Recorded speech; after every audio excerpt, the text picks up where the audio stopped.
আচ্ছা, একটা কথা আমার মাথায় ধরতেছে না।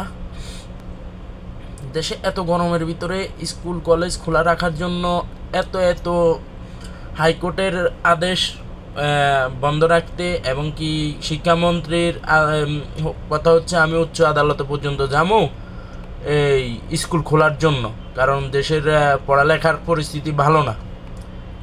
এটা হচ্ছে শিক্ষামন্ত্রীর কথা। আর হাইকোর্টের কথা হচ্ছে প্রচণ্ড গরম, হিট স্ট্রোক হইয়া পোলামানের অসুস্থ হয়ে যাইতে পারে।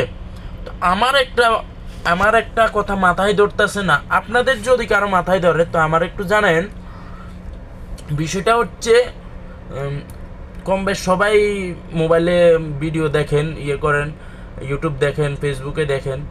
একটা ছেলে আর মনে হয় একটা মেয়ে 2 মিনিট কি 5 মিনিট লেট হয়েছে তাদের পরীক্ষা পরীক্ষাতে কেন্দ্রে আসতে, মানে কেন্দ্রে ঢোকার জন্য 2 মিনিট কি 5 মিনিট এরকম লেট হয়েছে।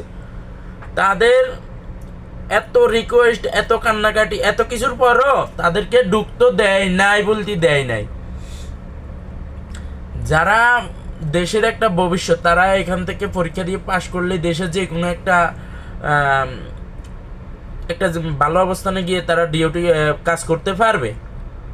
তাদের তাদের কোনো সুযোগ না দিয়া আপনার প্রাইমারি স্কুলের পোলাপাইন যারা এখনও পড়ালেখা করতেছে, এখনও কম লেভেলে আছে আর কি, প্রাইমারি স্কুল, হাই স্কুল, এদের এদের স্কুল খোলা, স্কুল কলেজ খোলার লাগি এত কাহিনী করতেছে।